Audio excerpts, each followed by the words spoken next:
Jacob Mercer walked into the Arizona desert in 1867 with nothing but the clothes on his back and a heart shattered by loss, determined to let the unforgiving wilderness claim what remained of his broken life. But when he discovered a mysterious woman singing beside a hidden spring, he found something he never expected to find again. But would the ghosts of his past destroy this second chance at redemption? Blood dripped from Jacob Mercer's cracked lips as he stumbled across the burning sand.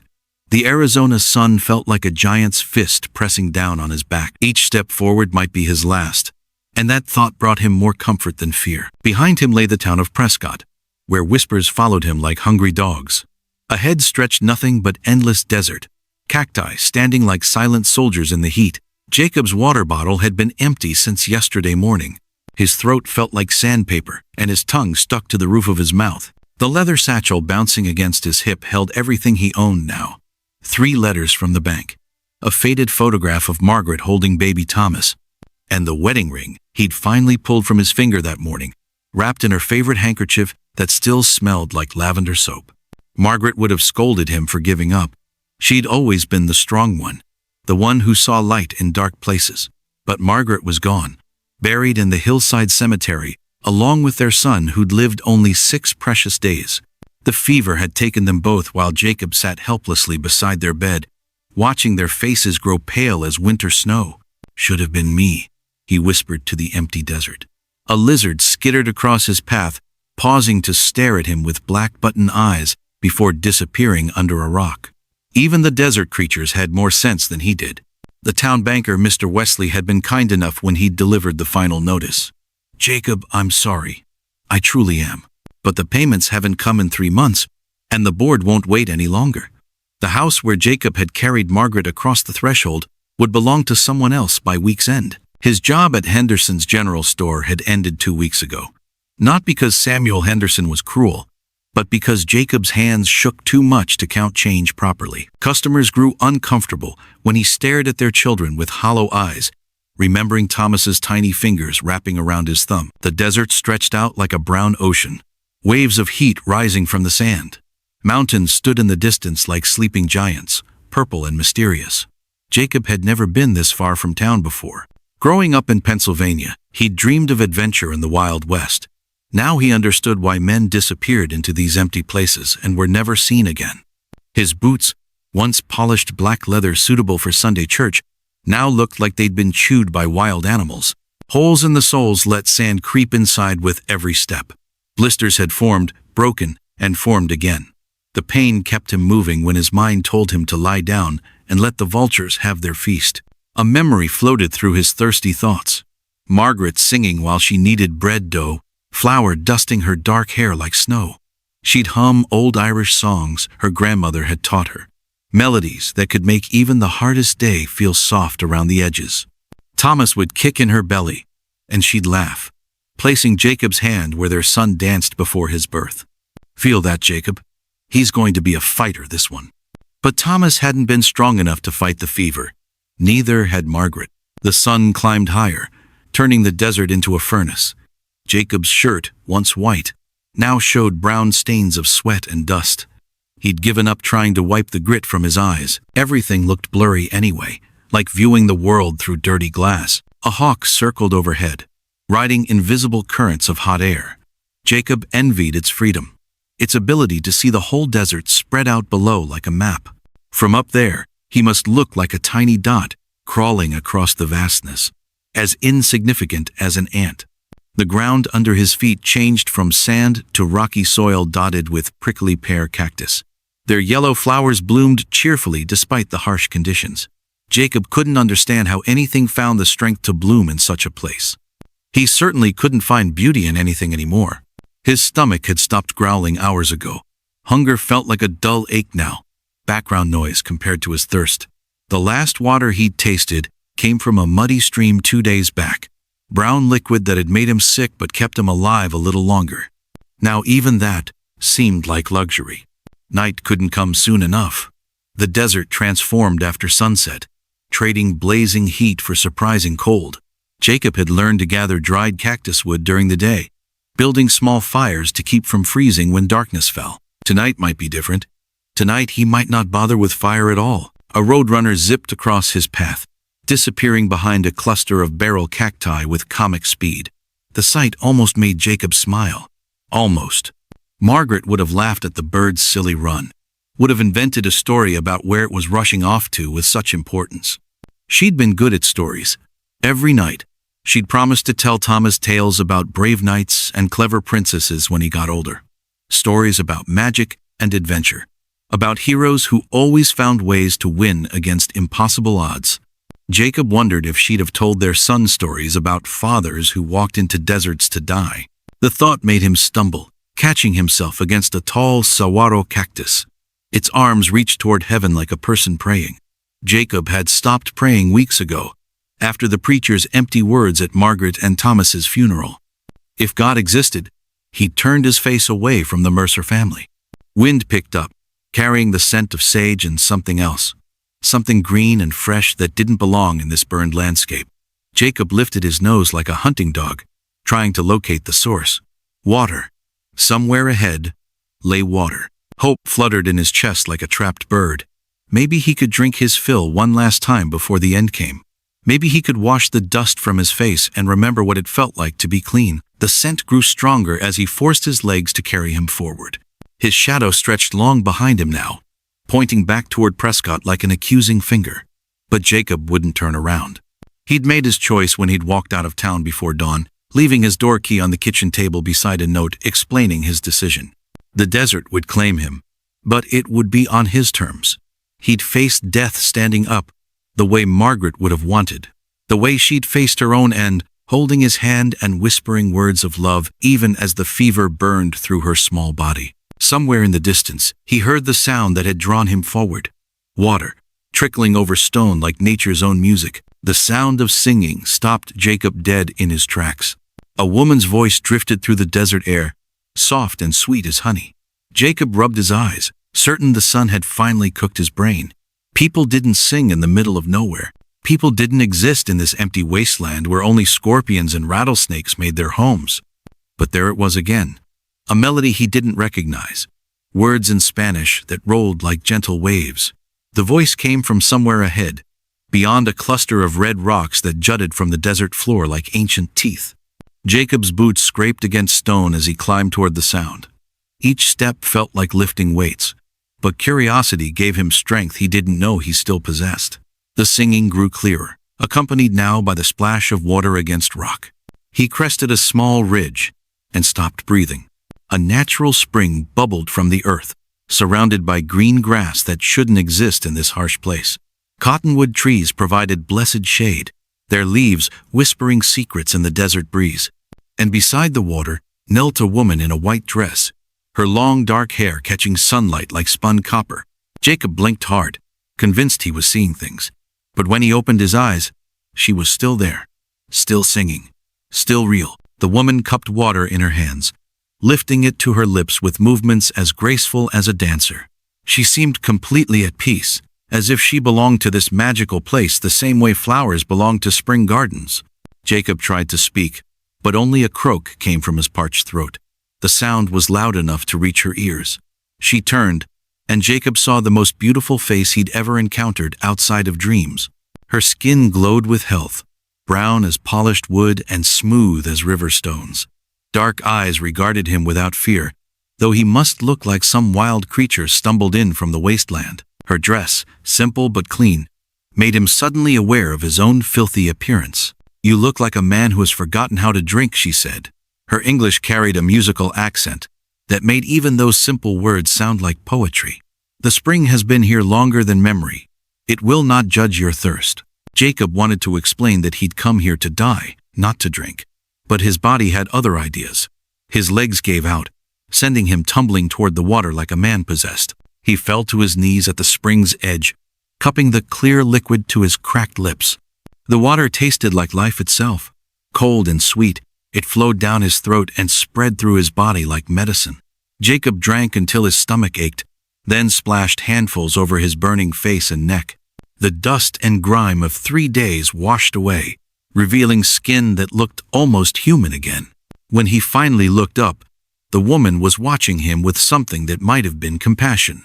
She sat cross-legged on the grass, patient as a saint while he'd made a fool of himself, gulping water like a dying animal. "Thank you," Jacob managed, his voice working properly for the first time in days. I was certain I was going to die out here." "Perhaps you were," she replied, tilting her head like a curious bird. "But the desert does not always give us what we ask for. Sometimes it gives us what we need instead." Jacob studied her face, searching for signs that she might be as broken as he was. People didn't just appear in the middle of nowhere, singing beside hidden springs. People didn't speak about the desert like it was some kind of wise teacher. People certainly didn't look at desperate strangers with kindness instead of fear. "My name is Elena Rosario," she said, arranging the folds of her white skirt around her ankles. "This place has been my home for some time now. What brings you so far from civilization, if you do not mind my asking?" The question hit Jacob like a physical blow. How could he explain the emptiness that had driven him into the wilderness? How could he describe the weight of failure that made every breath feel like punishment? "Jacob Mercer," he said instead, avoiding her real question. "I came from Prescott. I was looking for something." Elena nodded as if that made perfect sense. "And did you find it?" Jacob glanced around the impossible oasis. Green grass grew in neat patches around the spring. Wildflowers added splashes of yellow and red to the scene. A family of quail picked their way through the underbrush, peeping softly to each other. It felt like a different world from the burning wasteland he'd crossed to get here. "I'm not sure," he admitted. "Maybe I found something I wasn't looking for." Elena's smile could have lit up the darkest cave. "Those are often the best discoveries," she said. "The ones that surprise us." She rose with fluid grace and walked to where a small campfire smoldered between carefully arranged stones. A pot hung over the flames, filling the air with the rich scent of cooking beans. Jacob's stomach growled loud enough to wake the dead. "You are hungry," Elena observed, stirring the pot with a wooden spoon. "When did you last eat a real meal?" Jacob tried to remember. Time had blurred together during his desert march, days and nights flowing into each other like water. "I'm not sure. Maybe 3 days ago? 4? Elena made a disapproving sound with her tongue. "No wonder you look like a scarecrow. The desert is harsh enough without starving yourself." She ladled beans into a clay bowl, adding pieces of what looked like cornbread. "Eat. You cannot make good decisions on an empty stomach." The food was simple but delicious. Jacob tried to eat slowly, but hunger made him wolf down the meal like a starving dog. Elena watched without comment, occasionally adding more beans to his bowl when it emptied. As he ate, Jacob studied his surroundings more carefully. The oasis felt hidden, tucked away between rock formations that would hide it from casual travelers. A small adobe structure sat in the shade of the cottonwoods, its walls weathered but solid. Clothes hung from a line strung between 2 trees. Garden vegetables grew in neat rows near the spring. This wasn't a temporary camp. Elena had built a life in this secret place. "How long have you been here?" Jacob asked between bites. "Time moves differently in the desert," Elena replied, settling beside him on a woven blanket. "Long enough to learn its rhythms, long enough to understand its gifts." Her words held layers of meaning Jacob couldn't quite grasp. She spoke about the desert the way Margaret had spoken about their unborn child, with love and wonder and deep understanding. "Were you running from something too?" The question slipped out before Jacob could stop it. Elena's expression grew thoughtful. She picked up a smooth stone from beside the spring, turning it over in her palms like worry beads. "We all run from something," she said quietly. "The question is whether we run towards something better or simply away from pain." Jacob felt heat rise in his cheeks. She'd seen right through him, recognized the coward he'd become. "I wasn't running toward anything," he admitted. "I came here to end things." Elena nodded as if he'd told her the weather forecast. "And now?" Jacob looked around the peaceful oasis, at this mysterious woman who'd appeared like an angel in his darkest moment. His body felt stronger after food and water. His mind felt clearer than it had in weeks. But the weight in his chest remained, the crushing knowledge of everything he'd lost and failed to protect. "Now I don't know," he said honestly. "I don't know anything anymore." Elena tossed her stone into the spring, where it sank with a gentle plop. "Not knowing can be the beginning of wisdom," she said. It means you are ready to learn new things. The sun was sliding toward the western mountains, painting the sky in shades of gold and orange. Desert shadows grew longer, promising the cool relief of evening. Jacob realized he hadn't thought about dying for nearly an hour. What kind of place was this? Where broken men found mysterious women beside impossible springs. What kind of magic lived in the heart of the wasteland, turning despair into something that might possibly be hope? There's something you need to see before full darkness comes, Elena said, rising from beside the dying campfire. With an urgency that made Jacob's heart skip, she led him away from the spring, deeper into the maze of red rock formations that surrounded their hidden oasis. The setting sun painted everything in shades of blood and gold, making the desert look like another world entirely. Jacob's legs still felt weak from his ordeal, but curiosity drove him forward. They climbed a narrow path between towering stone walls, following what looked like an ancient trail worn smooth by countless feet. Elena moved ahead of him with the confidence of someone who knew every rock and crevice. Her white dress seemed to glow in the fading light, making her look more like a spirit than a flesh-and-blood woman. "Where are we going?" Jacob asked, his voice echoing off the canyon walls. "To understand why this place called to you," Elena replied without turning around. "Every person who finds the spring comes for a reason. Some discover it by accident. Others are led here by forces they don't understand." The path opened into a circular chamber carved naturally from the rock. Ancient symbols covered the walls, spirals and zigzag lines that seemed to dance in the shifting light. In the center stood a stone basin filled with clear water, fed by an underground stream that gurgled mysteriously beneath their feet. But what took Jacob's breath away were the objects scattered around the basin. Personal belongings left by other travelers.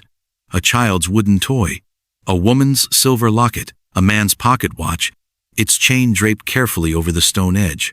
Each item told the story of someone who had passed through this sacred place.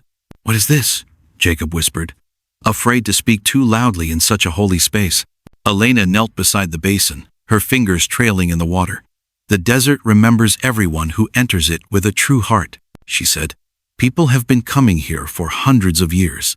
Native tribes, Spanish explorers, Mexican families, American settlers, all searching for something they lost or something they hoped to find." Jacob walked slowly around the chamber, studying the offerings left by other souls.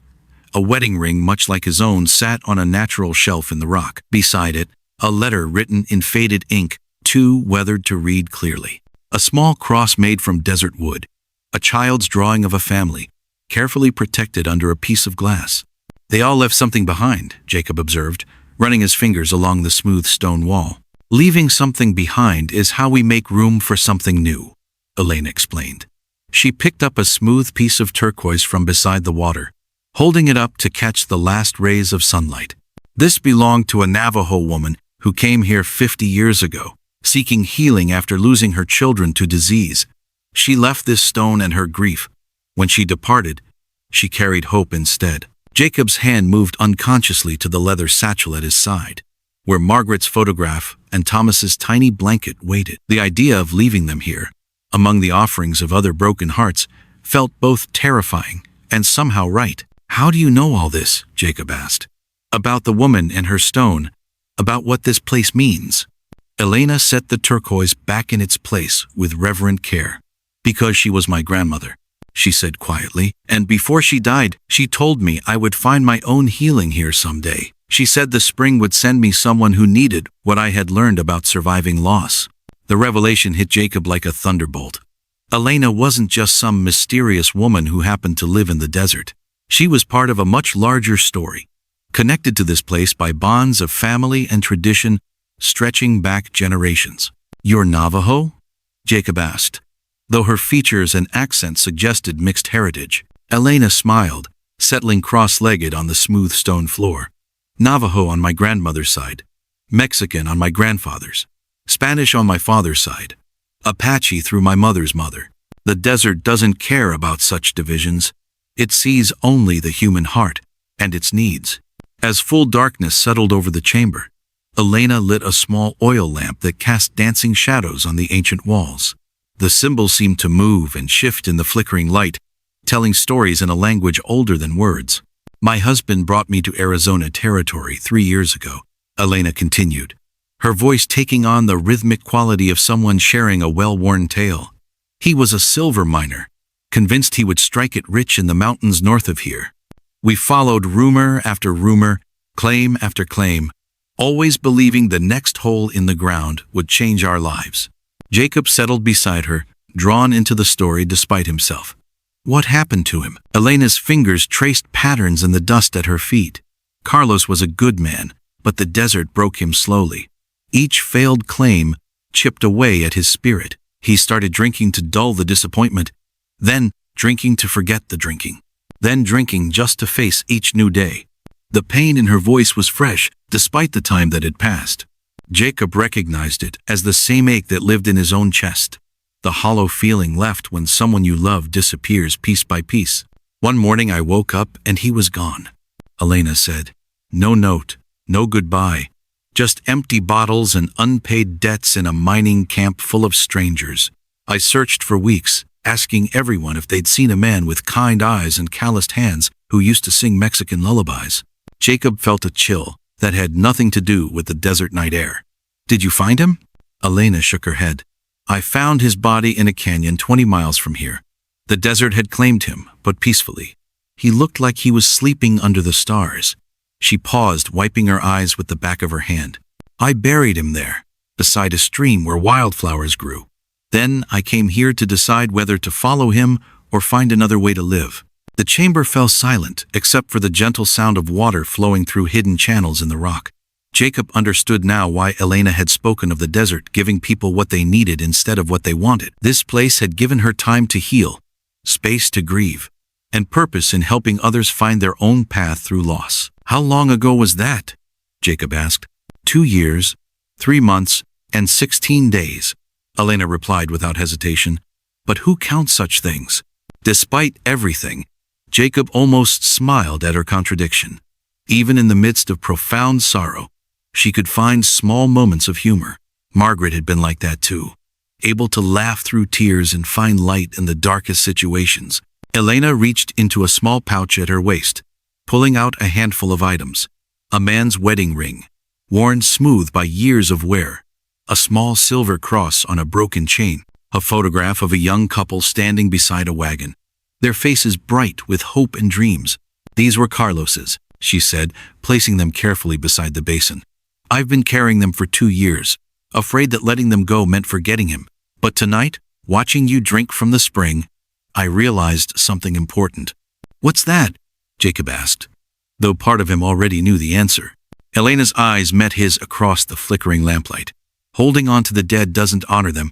Living with their love still in our hearts, that's how we keep their memory alive. Jacob felt tears starting, the first real tears he'd shed since Margaret and Thomas died. They came slowly at first, then faster, washing down his cheeks like desert rain. Elena didn't try to comfort him or make the crying stop. She simply sat beside him in the sacred space, letting him empty out months of bottled grief. When the tears finally slowed, Jacob felt hollow but somehow cleaner. The weight in his chest hadn't disappeared, but it had shifted into something he might be able to carry instead of something that threatened to crush him. I don't know if I'm ready, he said, touching the satchel that held his own sacred items. Elena began gathering Carlos's belongings, preparing to add them to the collection around the basin. Ready isn't something you feel, she said. Ready is something you choose, like choosing to drink when you're dying of thirst, or choosing to eat when you're starving. What if I choose wrong? Elena's laugh was soft but genuine. Then you choose again tomorrow, and again the day after that.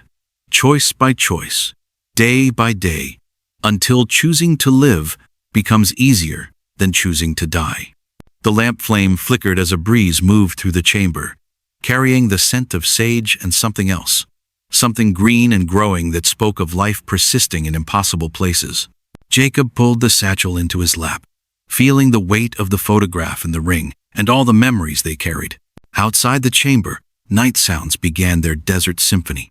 Coyotes called to each other across the darkness. An owl hooted from somewhere among the rocks. Somewhere in the distance, a nightbird sang a melody that reminded Jacob of Elena's voice, sweet and wild and full of mysterious beauty. Will you stay here tonight? Elena asked, gathering up her lamp to leave. Jacob looked around the sacred chamber.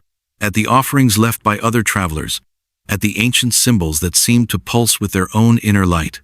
"Yes," he said. "I think I need to spend some time with all these stories." Elena nodded as if she'd expected that answer. "I'll leave food and water by the entrance. Take whatever time you need. The desert is patient with those who come to it honestly." She paused at the chamber entrance, her figure silhouetted against the star-filled sky.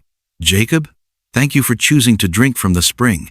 Thank you for choosing to let me help you." Then she was gone, leaving Jacob alone with the whispers of the past and the weight of decision in his hands. Thunder rolled across the desert like giant drums, waking Jacob from dreams filled with shadows and whispered voices. He sat up in the sacred chamber, disoriented and stiff from sleeping on stone.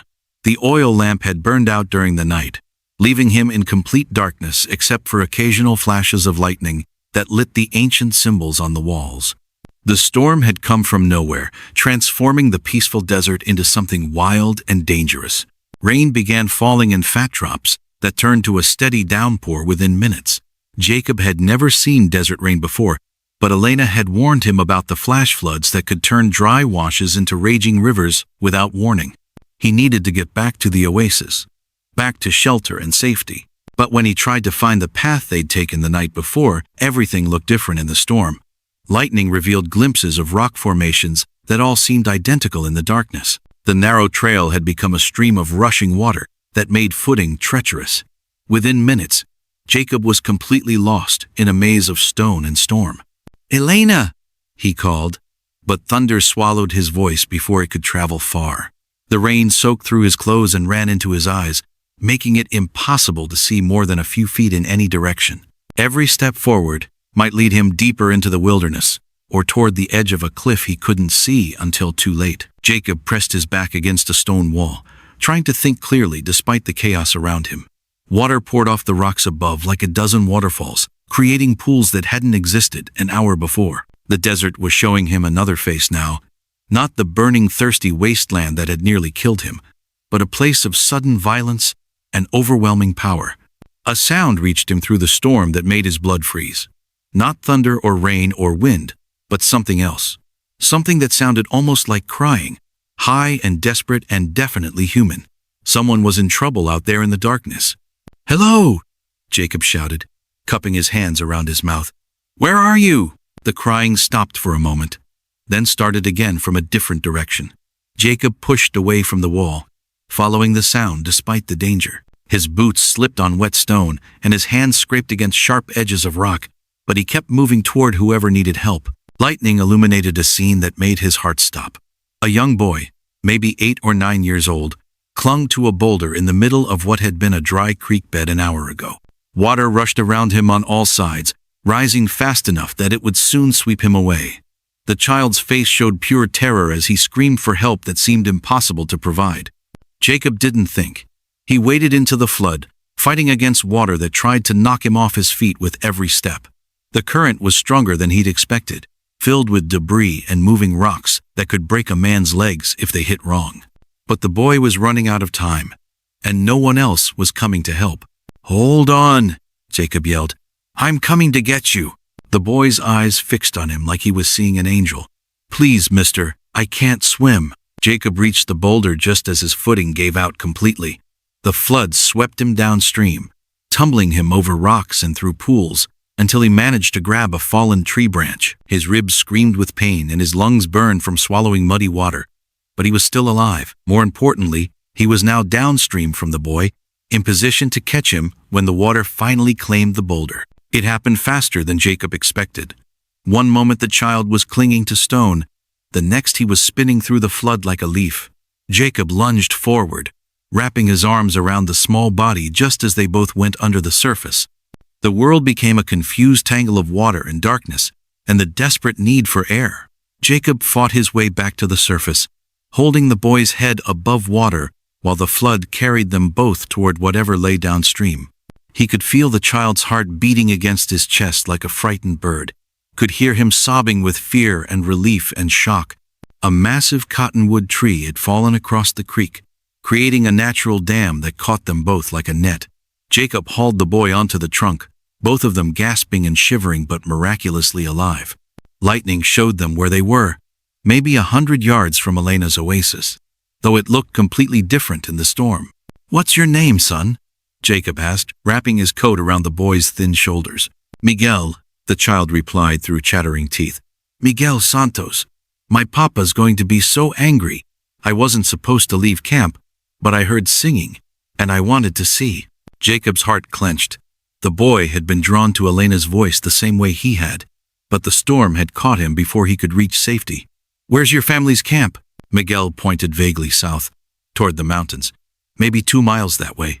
We're moving cattle to new grazing land, but the storm scattered them everywhere. Papa and my brothers went looking, and I got scared being alone, so I followed the singing." The pieces fell together in Jacob's mind.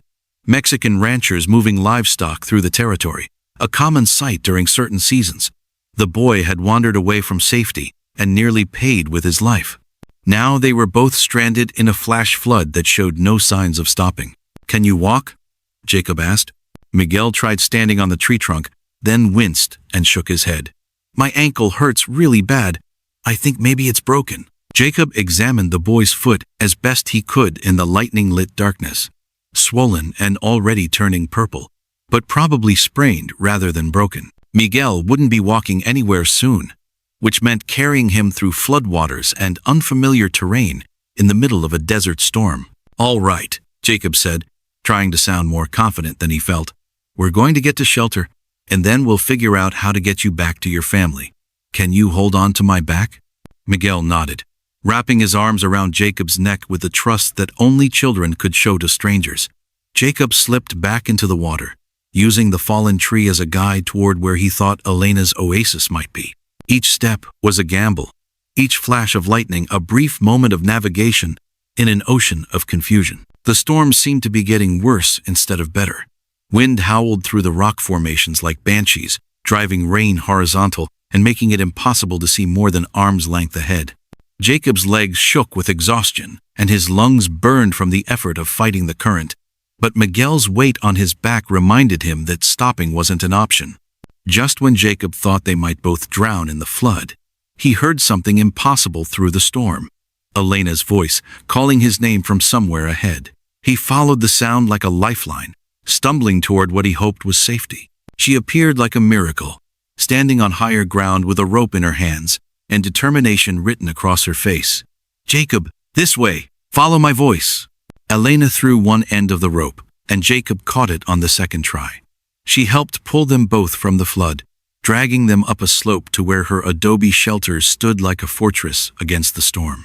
Light and warmth poured from the open doorway, promising refuge from the chaos outside. "Who is this?" Elena asked as they stumbled inside, looking at Miguel with surprise and immediate concern. "Miguel Santos," Jacob replied, helping the boy sit near the fireplace. "He was caught in the flood. His family's camped somewhere south of here." Elena knelt beside Miguel, checking his injured ankle with gentle hands. "See, it's badly sprained but not broken. You were very brave, little one, and very lucky that Jacob found you when he did."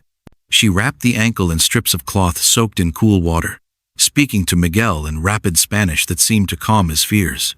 The boy responded in the same language, his voice growing stronger as warmth returned to his body. "He says his father is Roberto Santos, a cattle rancher from Sonora," Elena translated. "They've been driving a herd north for 3 weeks, heading to market in Tucson. The storm scattered their animals, and his family will be searching everywhere for him." Jacob settled beside the fire, finally allowing himself to feel the exhaustion that had been building all night. His clothes steamed as they dried, and his ribs ached where rocks had hammered him during the rescue. But Miguel was safe, and that felt like the first truly good thing Jacob had accomplished in months. "How did you know to look for us?" Jacob asked Elena. She smiled, adding wood to the fire. "I didn't sleep after you chose to spend the night in the sacred chamber. Something felt unsettled. When the storm came, I knew you would need help finding your way back. I was looking for you when I heard voices in the flood." Outside, thunder continued to shake the adobe walls, and rain drummed against the roof like angry fists. But inside Elena's shelter, 3 unlikely companions shared warmth and safety, while the desert showed its wildest face. Jacob watched Miguel sleep by the fire, the boys breathing deep and peaceful despite everything he'd endured. Tomorrow we'll need to find his family, Elena said quietly, settling beside Jacob with 2 cups of hot tea made from desert herbs. Jacob nodded, accepting the warm cup gratefully. They must be terrified. A child lost in country like this. He didn't finish the sentence. They both knew how easily the story could have ended differently. The desert tests us, Elena said, watching the flames dance in the fireplace. Sometimes with thirst and heat, sometimes with floods and storms, sometimes with the choice of whether to help someone who needs us. Jacob understood what she meant. A few days ago, he'd walked into the wilderness wanting nothing more than to die alone and forgotten. Tonight, he'd risked his own life to save a child he'd never met. The desert had shown him something about himself that he'd forgotten existed, the part that still believed some things were worth fighting for. I couldn't let him drown, Jacob said simply. Elena reached over and touched his hand. That's why the spring sent you to me, Jacob Mercer. Not because you wanted to die, but because you still remembered how to live.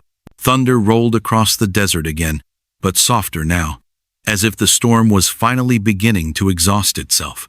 In the morning, they would face the challenge of reuniting Miguel with his family. But for now, it was enough to be warm and dry and alive. Listening to the rain wash the desert clean under a sky full of hidden stars. The sound of horses thundering across wet sand shattered the morning peace, followed by angry voices shouting in both Spanish and English. Jacob jerked awake from where he dozed beside the dying fire, immediately alert to danger. Elena was already on her feet, peering through the small window of her adobe shelter. Miguel sat up on his makeshift bed, his injured ankle still wrapped but his eyes wide with recognition. "Papa!" the boy cried, trying to stand despite his injury. "That's my papa's voice." Through the window, Jacob could see a group of riders approaching fast across the desert floor. 6 men on horseback, their faces grim with worry and exhaustion. The lead rider was a tall man with graying hair and weathered features, his clothes soaked from the night storm. Even from a distance, Jacob could see the family resemblance between him and Miguel. But there was something else in the approaching group that made Jacob's blood run cold. 2 of the riders weren't Mexican ranchers. They wore the clothes of American lawmen, with badges glinting on their chests and guns prominent on their hips. One was a heavy-set man with a thick mustache. The other was younger, with pale skin and nervous eyes that darted everywhere at once. "Elena," Jacob said quietly, "I need you to listen carefully. Those aren't just Miguel's family coming. There are lawmen with them, and I think they might be looking for me." Elena's face went pale, but her voice stayed steady. "What did you do, Jacob?" There wasn't time to explain about the warehouse fire in Prescott, about his drunken mistake that had cost Samuel Henderson his business. The riders were close enough now that Jacob could see the determined expressions on their faces, could hear individual voices calling Miguel's name. "Stay with the boy," Jacob said, moving toward the back door of the shelter. "Tell them you found him alone, that you don't know anything about how he got here." "Where are you going?" Elena demanded. But Jacob was already slipping outside. He made it maybe 20 yards before the sharp crack of a rifle shot split the morning air. Dirt exploded near his feet, and a voice called out with the authority of law enforcement. "That's far enough, Mercer. Turn around slow and keep your hands where we can see them." Jacob stopped running. There was nowhere to hide in the open desert, no cover that would protect him from determined men with guns. He raised his hands and turned to face his pursuers, his heart pounding like war drums in his chest. The lead rider dismounted with fluid grace, despite his obvious exhaustion. Roberto Santos was a man built for hard work, with calloused hands and eyes that had seen both joy and sorrow. He moved past Jacob without a glance, focused entirely on reaching his son. "Miguel, mijo, are you hurt? We searched all night in the storm." Roberto's voice cracked with emotion as he swept the boy into his arms, careful of the injured ankle. The reunion was beautiful and heartbreaking to witness. Miguel buried his face in his father's shoulder, speaking rapidly in Spanish while tears of relief streamed down both their faces. 2 other young men dismounted, obviously Miguel's brothers, and joined the embrace with fierce joy. But the lawmen remained on horseback, weapons ready, their attention fixed on Jacob like hawks watching prey. The heavy-set marshal spoke first, his voice carrying the flat tone of official business. "Jacob Mercer, you're under arrest for arson and destruction of property in Prescott, Arizona territory. You have the right to remain silent, though anything you say may be used against you in a court of law. Elena emerged from the shelter, moving to stand beside Jacob despite the danger. This man saved Miguel's life last night, she said firmly. He risked his own safety to pull a drowning child from floodwaters. Whatever you think he did, that should count for something. The younger deputy shifted nervously in his saddle. Ma'am, we appreciate that. But the law is the law. Miss Henderson's warehouse burned to the ground, and there were witnesses who saw Mercer there that night. Jacob felt the weight of months of guilt and shame pressing down on his shoulders. Running away hadn't solved anything. It had only made him look more guilty and caused more pain for everyone involved. The time for hiding was over. I was there, Jacob said, his voice carrying clearly across the desert morning. I was drunk and angry and stupid, and I knocked over a kerosene lamp, but I never meant for the fire to spread. I never meant to hurt anyone. Roberto Santos looked up from comforting his son, studying Jacob with sharp eyes. He spoke to Elena in rapid Spanish, and she responded with equal fluency. Their conversation went on for several minutes, while the lawmen waited with visible impatience. Finally, Roberto stood and approached Jacob directly. This woman tells me you saved my boy's life. Is this true? Jacob nodded. He was caught in the flash flood.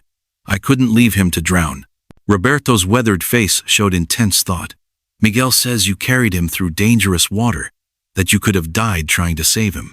Why would a man running from the law risk his life for a stranger's child? The question hung in the morning air like smoke from a dying fire. Jacob looked at Miguel, who was watching him with curious eyes from his father's arm. The boy's ankle was still swollen, but he was alive and safe with his family. That had to count for something, because it was the right thing to do, Jacob said simply. Because some things matter more than running away from your mistakes. The heavyset marshal cleared his throat, impatiently. This is all very touching, but we have a job to do. Mr. Santos, we appreciate you helping us track down the suspect, but now we need to take him back to Prescott to face charges. Roberto Santos turned to face the lawman, and Jacob saw steel in the older man's eyes. Marshal Davidson, my family owes this man a debt that cannot be repaid with money. Miguel is my youngest son, the baby of our family. If he had died in that flood. Roberto's voice trailed off, but the implication was clear. Sir, I understand your gratitude, but Marshal Davidson began. You do not understand, Roberto interrupted, his accented English growing more formal. In my culture, when someone saves the life of your child, they become part of your family. They become worthy of protection and loyalty. This man could have kept running when he heard Miguel crying for help. Instead, he chose to be a hero. Elena stepped forward, her chin raised in defiance. And in my grandmother's tradition, this sacred place protects those who come here seeking redemption. The desert spirits do not look kindly on those who would drag away someone who has shown genuine repentance. Marshal Davidson's face was growing red with frustration.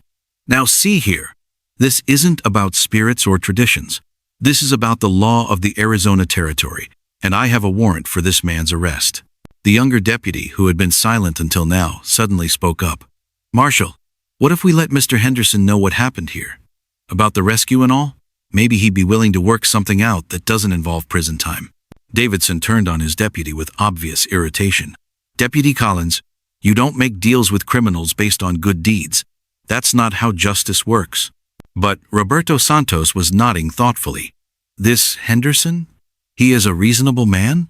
A family man who would understand what it means to almost lose a child? Marshal Davidson hesitated. Jacob could see the internal struggle on the lawman's face. He was clearly a man who believed in following the rules, but the circumstances of Jacob's capture were unlike anything he'd encountered before. Elena moved closer to Jacob, her presence offering wordless support. What would it take to make this right? She asked quietly. Not just legally, but truly right. Jacob found his voice again, surprised by the steadiness he heard there. I want to face what I did. I want to make it right with Mr. Henderson, if that's possible. But I also want the chance to prove I'm not just a coward who runs when things get hard. Miguel spoke up from his father's arms, his young voice clear in the morning air. Papa, this man jumped in the water to save me even though he was scared. He told me everything would be okay even when the flood was trying to drown us both. He's brave." The simple testimony from a child carried more weight than all the adult arguments. Roberto Santos made a decision that would change everything. "Marshal Davidson, I formally request that you allow me to escort Mr. Mercer back to Prescott under my personal guarantee that he will face justice. My family will vouch for his character, and we will ensure he appears before the magistrate to answer for his crimes. In return, I ask that you consider the full circumstances of this case, including his heroic actions." The marshal looked around at the faces surrounding him. Elena's determined expression, Miguel's innocent trust, Roberto's dignified authority, even his own deputy's hopeful encouragement. The desert morning stretched out around them, vast and silent, as if the land itself was waiting for his decision. "This is highly irregular," Davidson finally said. "But given the unusual circumstances," he paused, studying Jacob carefully. "Mr. Mercer, do you give your word that you'll come peacefully and face whatever consequences await in Prescott?" Jacob felt Elena's hand touch his arm briefly, offering strength. He looked at Miguel, alive and safe because Jacob had chosen to act like the man Margaret always believed he could be. He thought about the sacred chamber, where other travelers had left their burdens behind, about the choice between carrying guilt or finding redemption. "Yes," Jacob said firmly. "I give my word. No more running." Marshal Davidson nodded slowly. "Very well. Mr. Santos, you may escort the prisoner back to town, but if he tries to escape, the full weight of the law will come down on both of you." As the group prepared for the journey back to civilization, Elena approached Jacob one final time. Her eyes held sadness, but also something that might have been pride. "The desert gave you what you needed," she said quietly. "Now you must decide what to do with that gift." Jacob looked back at the hidden oasis where he'd found both salvation and purpose. "Will you?" he began, then stopped, unsure how to ask what he wanted to know. Elena smiled, understanding his unfinished question. "I'll be here when you're ready to come back, if that's what the desert spirits will." Some journeys end where they began, but with travelers transformed by everything that happened along the way. The morning sun climbed higher, promising another scorching day ahead. But as the group mounted their horses and prepared to leave the oasis behind, Jacob felt something he hadn't experienced in months. Hope that tomorrow might be better than yesterday. "Samuel Henderson wants to see you alone before the trial starts," Deputy Collins announced, unlocking the jail cell door with trembling hands. Jacob had been sitting in the Prescott jail for 3 days, listening to townspeople whisper outside his window about the coward who'd run into the desert rather than face his mistakes. Some voices called for justice, others for mercy, but all seemed to carry the weight of judgment he'd feared for so long.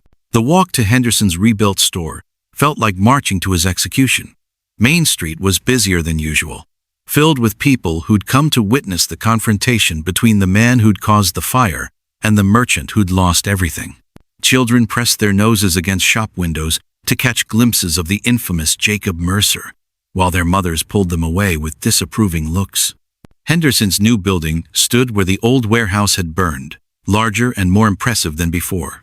The smell of fresh lumber and paint couldn't quite cover the lingering scent of charred wood that seemed to permeate everything in this part of town.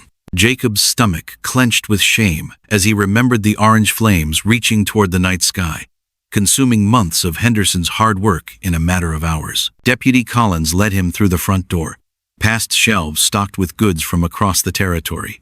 The store was busy with customers, but conversation died as Jacob entered. All eyes followed his movement toward the back office, where Samuel Henderson waited behind a desk covered with ledger books and invoices.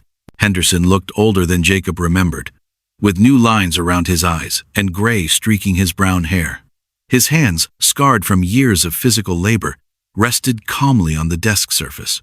But his eyes held no anger when they met Jacob's gaze, only a tired sadness that somehow felt worse than rage would have been. "Sit down, Jacob," Henderson said quietly.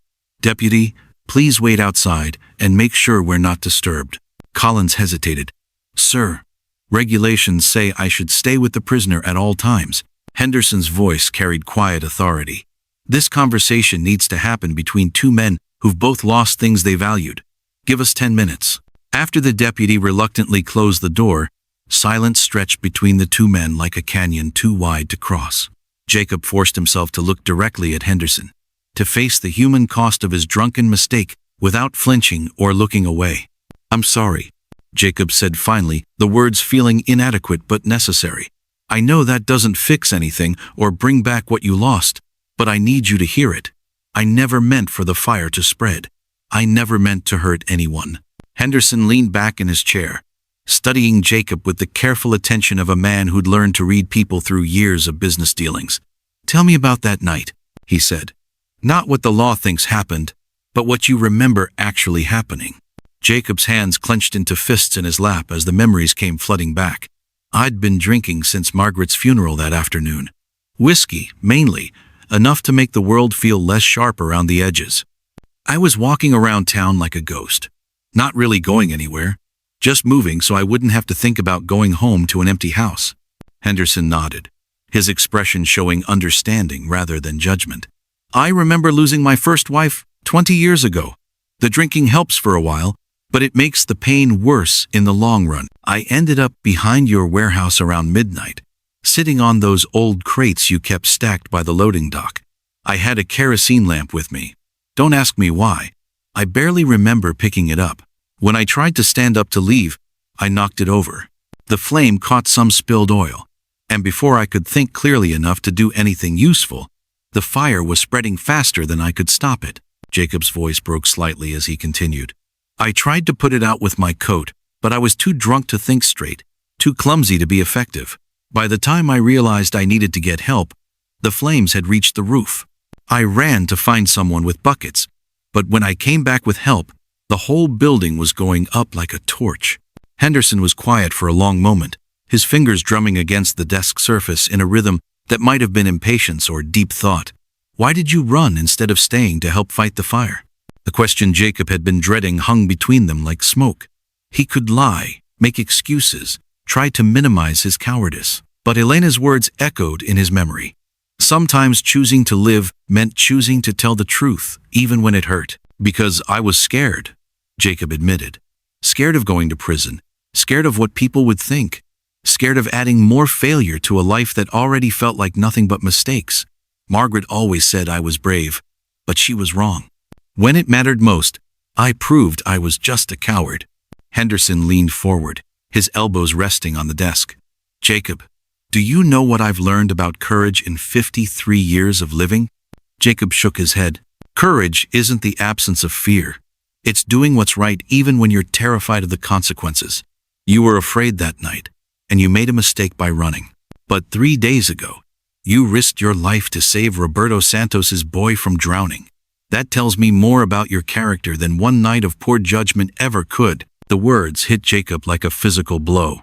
He'd expected anger, demands for justice, maybe even violence. He hadn't expected understanding, and he certainly hadn't expected forgiveness. "Roberto Santos came to see me yesterday," Henderson continued. "He told me what you did for Miguel, how you could have kept running but chose to help instead. He said his son would be dead if not for your actions, and he wanted me to know that before I decided how to proceed with the charges."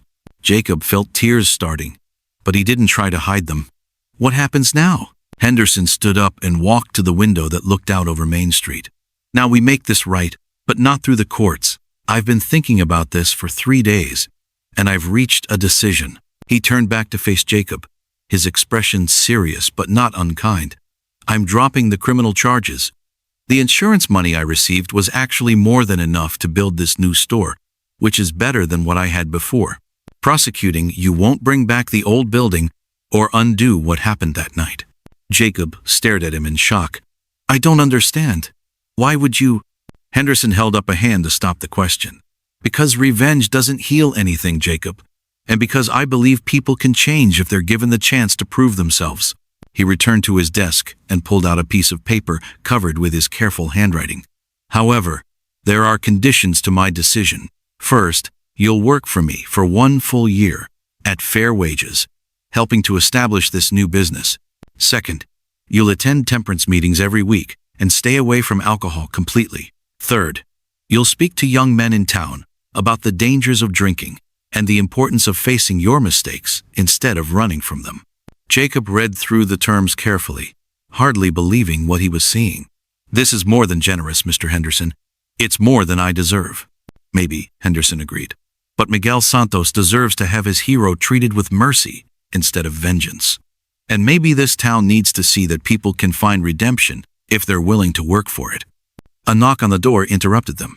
Deputy Collins entered, followed by Marshal Davidson and, to Jacob's surprise, Elena. She wore a clean dress and had braided her hair in a style that made her look like she belonged in town rather than the desert wilderness. "The magistrate is ready for the hearing," Marshal Davidson announced, "though I understand there may have been some developments in this case." Henderson nodded, folding the agreement and handing it to Jacob. "There have indeed. I'm withdrawing all charges against Mr. Brugry, Mercer, and proposing an alternative form of justice that I believe will serve everyone's interests better than a trial." Elena's eyes met Jacob's across the room, and he saw relief and something deeper in their depths. She'd somehow known he would face this moment with courage instead of cowardice, even when he hadn't been sure himself. "Ma'am, might I ask what brings you to town?" Marshal Davidson asked Elena, his tone respectful but curious. Elena smiled, and Jacob felt his heart skip a beat at the beauty of it.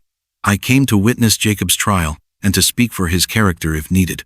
The desert taught me that some journeys are meant to be shared, and I didn't want him to face this alone." Henderson looked between Elena and Jacob with a knowing expression of a man who'd been married himself. "Well then, it seems this story might have a happier ending than anyone expected when it began."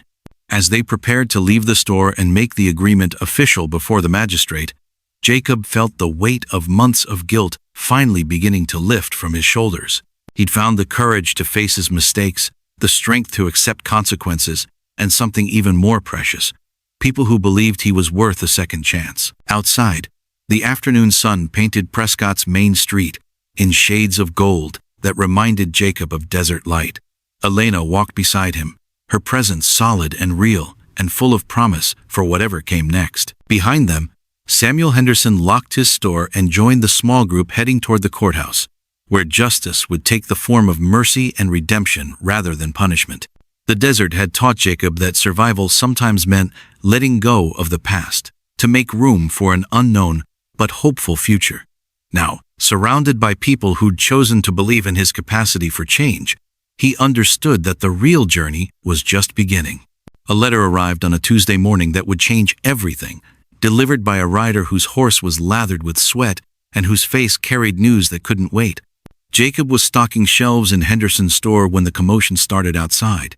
Voices rose in excitement and concern, drawing customers to the windows to peer at the dusty messenger who'd just dismounted in front of the post office.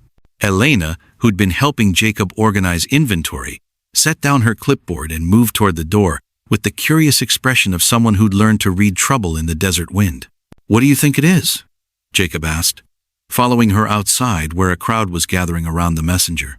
The rider was a young Mexican man, maybe 20 years old, with the lean build of someone who'd spent days in the saddle. His clothes were travel-stained, and his eyes held the urgent look of someone carrying important news across dangerous territory. He spoke rapidly in Spanish to Roberto Santos, who'd happened to be in town buying supplies for his ranch. Roberto's face grew grave as he listened, asking sharp questions that made the messenger nod emphatically. Other townspeople pressed closer, trying to understand the rapid conversation, but only Elena seemed to follow the Spanish words completely. "What's happening?" Samuel Henderson asked, emerging from his store with the concerned expression of a businessman who'd learned to worry when unexpected news arrived. Elena translated quickly, her voice tense with worry. "There's been trouble at the Santos Ranch. Apache raiders attacked 3 days ago, driving off most of their cattle and burning part of the main house. Roberto's wife and daughter are safe, but they're trapped there with only a handful of vaqueros to protect them." The crowd erupted in concerned murmurs. Apache raids had been increasing across the territory as the army struggled to maintain peace between expanding settlements and displaced tribes. Most attacks targeted isolated ranches and mining camps, places where help was too far away to matter. Roberto Santos stepped forward, his weathered face showing the strain of a man facing his worst fears. "I must return immediately," he announced in English. "My family needs me, and there may be more attacks coming." Marshal Davidson pushed through the crowd, his badge glinting in the morning sun. "Roberto, You can't ride back alone. If the Apache are still in the area, you'll never make it to your ranch alive. Then what do you suggest, Marshal? Roberto asked, though his tone made it clear he was going regardless of the answer. Davidson looked around at the assembled townspeople, most of whom were merchants and clerks with little experience in frontier warfare. I can send Deputy Collins with you, but that's all the official help I can spare right now. That won't be enough, Elena said quietly, but her voice carried across the crowd. Apache war parties don't attack unless they have overwhelming numbers. 2 men riding into that situation would just become more victims. Jacob felt something stirring in his chest, a familiar pull that reminded him of the moment he'd seen Miguel drowning in the flood. Roberto Santos had risked his reputation to vouch for Jacob's character, when he could have simply collected the reward for turning in a fugitive. The man's son was alive because Jacob had chosen to act like a hero instead of a coward. I'll go with you, Jacob said, stepping forward before he could think better of it. The crowd turned to stare at him in surprise. Henderson's eyebrows shot up, and Marshal Davidson looked skeptical. But Elena's eyes showed understanding, as if she'd been expecting this moment all along. Jacob, you don't owe me anything more, Roberto said. You saved Miguel's life. That debt has already been paid in full. This isn't about debt, Jacob replied, surprised by the steadiness in his own voice. It's about doing what's right. You stood up for me when I needed help. Now your family needs help, and I'm not going to turn my back on that. Henderson stepped forward, his face showing concern but also something that might have been pride. Jacob, you've only been working for me for 2 months. The terms of our agreement don't require you to risk your life in Apache territory. The terms of our agreement require me to become a better man than I was before, Jacob answered. Sometimes that means making choices that aren't safe or easy. Elena moved to stand beside Jacob, her chin raised in the determined expression he'd learned to recognize. If Jacob goes, I go too. I know the desert trails between here and the Santos Ranch better than anyone in this town. And I know how to treat wounds and prepare food for long journeys. Now wait just a minute, Marshal Davidson protested. This isn't some Sunday picnic we're discussing. Apache warriors are some of the fiercest fighters in the territory. Sending a woman into that situation is just asking for more trouble. Elena's eyes flashed with anger. Marshal, I survived alone in the desert for 2 years after my husband died. I know more about staying alive in hostile territory than most of your deputies. Don't assume that being a woman makes me helpless. The argument might have continued, but the young messenger stepped forward with urgent gestures toward the horizon. He spoke rapidly to Roberto, pointing south toward the mountains where smoke could be seen rising in thin columns against the blue sky. Roberto's face went pale as winter snow. There are more fires, he translated grimly. The Apache are attacking other ranches too. This isn't just a raid for cattle. This is a coordinated campaign against all the Mexican families in the valley. The implications hit the crowd like a physical blow. If the Apache were conducting organized attacks across the region, no isolated ranch or homestead was safe. The Santos family wasn't just in danger. They were part of a larger conflict that could spread throughout the territory. How many warriors are we talking about? Deputy Collins asked, his young face showing fear mixed with determination. The messenger held up both hands twice, then added 3 more fingers. 23 that he counted, Roberto translated. But there may be more bands working together. The odds were sobering. 23 Apache warriors, fighting on territory they knew better than any white man or Mexican settler, against a handful of defenders at an isolated ranch. Even with reinforcements from Prescott, the chances of success were slim. But Jacob found himself thinking about Margaret and Thomas, about the helpless feeling of watching loved ones slip away while he stood powerless to save them. Roberto's wife and daughter were facing mortal danger, and unlike Jacob's family, they might still be saved if brave people were willing to act quickly. I'm still going, Jacob said firmly, whether anyone else comes or not. Henderson grabbed Jacob's arm, his grip tight with concern. Jacob, think about this clearly. You've got a future here now, a chance to build something good. Don't throw that away on a mission that might be hopeless. If I don't go, I won't be able to live with that future, Jacob replied. Some things matter more than safety, Mr. Henderson. You taught me that when you chose mercy over revenge. Elena nodded, her decision clearly made. I'm riding with Jacob and Roberto. The desert spirits brought us together for a purpose, and I believe this is part of that purpose." To everyone's surprise, young Miguel Santos pushed through the crowd on crutches, his injured ankle still wrapped but his eyes blazing with determination. "I want to go too," he announced. "That's my mama and sister in danger." "Absolutely not," Roberto said firmly. "You're still healing, and this is no place for children." "I'm not a child," Miguel protested. "I'm 13 years old, and I can shoot as well as any man. Besides, I know secret trails to our ranch that could help us avoid Apache scouts." Roberto's expression softened as he looked at his determined son. The boy had inherited his father's courage along with his stubborn streak, but sending a half-injured teenager into Apache territory seemed like madness. Elena knelt beside Miguel, speaking to him in gentle Spanish. The boy listened, his face showing disappointment but also understanding. Finally, he nodded reluctantly and replied in the same language. "What did you tell him?" Jacob asked. Elena stood, brushing dust from her skirt. "I told him that his family needs him to be smart, not just brave. If we don't come back, he'll be the man of the family. That's a bigger responsibility than riding into battle." The practical reality of their situation was becoming clearer by the minute. 4 people, Roberto, Jacob, Elena, and Deputy Collins, against 23 Apache warriors and unknown terrain. The messenger would rest his horse and then continue north to alert the army.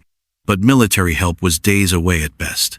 "We'll need supplies," Elena said, her voice taking on the practical tone of someone planning a dangerous journey. "Food for 4 days, ammunition, medical supplies, extra blankets, and fast horses that can cover rough ground." Henderson nodded, his merchant's mind already calculating what they'd need. "I can provide most of that from store inventory. Roberto, do you have horses that can make the journey?" "The best in the territory," Roberto replied. "We'll travel light and fast. Stick to trails the Apache might not expect us to use." As the group began organizing their rescue mission, Jacob caught Elena's hand for a private moment. "Are you sure about this? You could stay here, safe in town, and no one would think less of you." Elena's smile was soft but determined. "Jacob Mercer, you walked into the desert wanting to die alone. Now, you're willing to risk everything to save strangers. If that isn't proof that people can change completely, I don't know what is." "We might not come back from this," Jacob warned. Elena squeezed his hand. "Then we'll face whatever comes together, just like we faced the storm and the flood. Some journeys are worth taking even if you can't see the destination." Around them, the town of Prescott was transforming into a hub of urgent activity.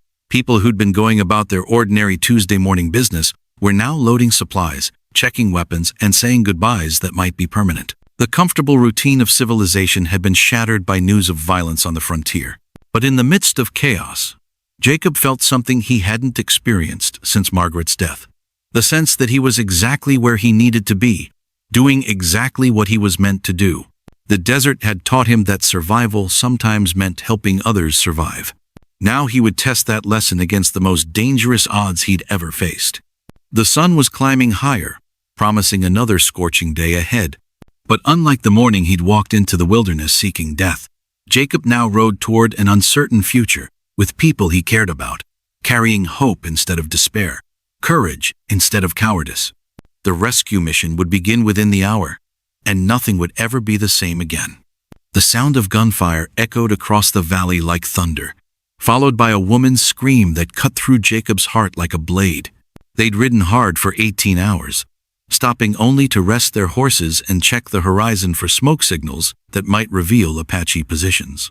The Santos Ranch lay spread before them in a natural bowl surrounded by red mesas, and even from a distance, Jacob could see the devastation the raiders had left behind. The main house still stood, but its roof showed black holes where fire arrows had found their mark. Corrals that once held hundreds of cattle now stood empty, their wooden gates hanging open like broken teeth. Smoke rose from the ruins of several outbuildings, and bodies of horses killed in the attack dotted the ground like tragic punctuation marks. But most terrifying of all were the Apache warriors positioned around the ranch buildings, their painted faces and weapons glinting in the afternoon sun. Jacob counted at least 15, though there were certainly more hidden from view. The family and remaining ranch hands were clearly trapped inside the main house, surrounded by enemies who had all the time in the world to wait them out. "How do we approach without getting everyone killed?" Deputy Collins whispered, his young face pale with fear and determination. Roberto studied the scene through a small telescope, his jaw tight with worry. The Apache have positioned themselves to watch all the obvious approaches. Anyone riding directly toward the house would be cut down before they got halfway there. Elena pointed toward a series of arroyos that cut through the valley floor like dry rivers. Those gullies would provide cover almost to the back of the house. If we could create a distraction on the far side of the ranch, 2 people might be able to reach the family while the warriors are looking the other way. "What kind of distraction?" Jacob asked, though he suspected he already knew the answer. Elena's eyes met his, and he saw both love and sorrow in their depths. The kind that requires someone to ride into the open and draw their attention away from the house. The kind that might not allow the person doing it to survive. The weight of that realization settled over the small rescue party like desert dust. Someone would have to sacrifice themselves to give the others a chance to reach Roberto's family. It was the mathematics of desperate situations, cold and unavoidable. "I'll do it," Jacob said without hesitation. "I'm the best rider among us, and I don't have family waiting for me if this goes wrong." "No," Roberto said firmly. "This is my family, my responsibility. I should be the one to take the risk." "And leave your wife and daughter to face their rescue without you?" Elena asked gently. "They need to see your face when we break them out of that house. They need to know their husband and father came for them." Deputy Collins cleared his throat nervously. "Maybe there's another way. What if we wait for full darkness and try to sneak everyone out?" Elena shook her head. "The Apache fight better at night than we do. And look at the smoke patterns from their fires. They're settling in for a siege. By tomorrow morning, thirst and fear will have weakened everyone inside the house." Another shot rang out from the direction of the ranch, followed by the sound of splintering wood. The Apache were testing the defenses, probing for weaknesses in the barricaded doors and windows. Time was running out for the people trapped inside. Jacob made his decision with the same certainty he'd felt when jumping into the flood to save Miguel. "Elena, you and Roberto take the arroyo approach. Get to the house and be ready to lead everyone out through the back when I create the distraction. Deputy Collins will provide cover fire from that ridge to the east." "Jacob, no," Elena pleaded, grabbing his arm. "There has to be another way." Jacob looked at her beautiful face, memorizing every detail in case this was the last time he'd see it clearly. "Remember what you told me at the spring? That the desert gives us what we need, not what we want? I needed to find my courage again, and you helped me do that. This is what courage looks like." He pulled the satchel from his saddlebag, the same one that had carried his guilt and grief into the wilderness months ago. Inside, Margaret's photograph and Thomas's blanket waited along with his wedding ring, wrapped in her handkerchief that still smelled faintly of lavender. "If I don't make it back," Jacob said, pressing the satchel into Elena's hands, "take these to the sacred chamber. Tell the desert spirits that Jacob Mercer found what he came looking for, even though it wasn't what he expected." Elena's tears fell onto the worn leather as she accepted the precious burden. "I love you, Jacob Mercer. I want you to know that before you ride into danger." The words hit Jacob like sunrise after the longest night. "I love you too, Elena Rosario. More than I thought possible after losing Margaret. You gave me back my life when I'd given up on it completely." They kissed then, brief and desperate and full of everything they might never have the chance to say. Around them, the desert stretched endlessly. Witness to love found in the most unlikely circumstances and tested by the harshest possible trials. Roberto clasped Jacob's shoulder with the grip of a man who understood sacrifice. "If we survive this, you'll always have a place in my family. Miguel already thinks of you as his brother." "Take care of her," Jacob replied, nodding toward Elena. "And take care of each other." Deputy Collins checked his rifle with the methodical movements of someone trying to control fear through familiar actions. "How long should we wait before you start the distraction?" Jacob mounted his horse, checking his own weapons one final time. "Give me 10 minutes to get into position. When you hear me shooting and shouting, that's your signal to move. Get to that house as fast as possible, because I won't be able to keep their attention for very long." He rode away before anyone could try to talk him out of it, following a wide circle that would bring him to the front of the ranch from an unexpected direction. His heart pounded like war drums, but his mind felt clearer than it had in months. This was what he'd been moving toward since the night he'd walked into the desert seeking death. The chance to prove that his life had meaning, that love and courage could triumph over fear and despair. The horse beneath him was Roberto's finest stallion, bred for speed and endurance on rough terrain. Jacob had always been a good rider, but today he felt like part of the animal, moving with fluid grace across the broken ground toward whatever awaited him. As he crested a small hill overlooking the ranch, Jacob saw the Apache warriors more clearly.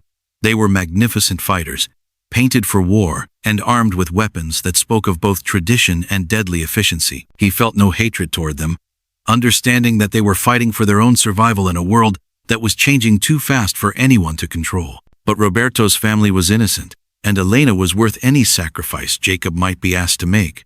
Some battles had to be fought not because they could be won, but because they were right. Jacob spurred his horse into a full gallop, racing down the hillside toward the ranch with a wild cry that carried across the valley like the scream of an eagle. Behind him, dust rose like a banner announcing his charge to anyone watching. Ahead, Apache warriors turned toward the sound with weapons raised, their attention focused completely on the lone rider thundering toward them. Gunshots erupted from multiple directions as the rescue began in earnest. Jacob's rifle spoke again and again, each shot aimed not to kill but to create noise and confusion. He rode in a wide circle around the ranch buildings, staying just out of accurate range while presenting the most obvious target the Apache had seen all day.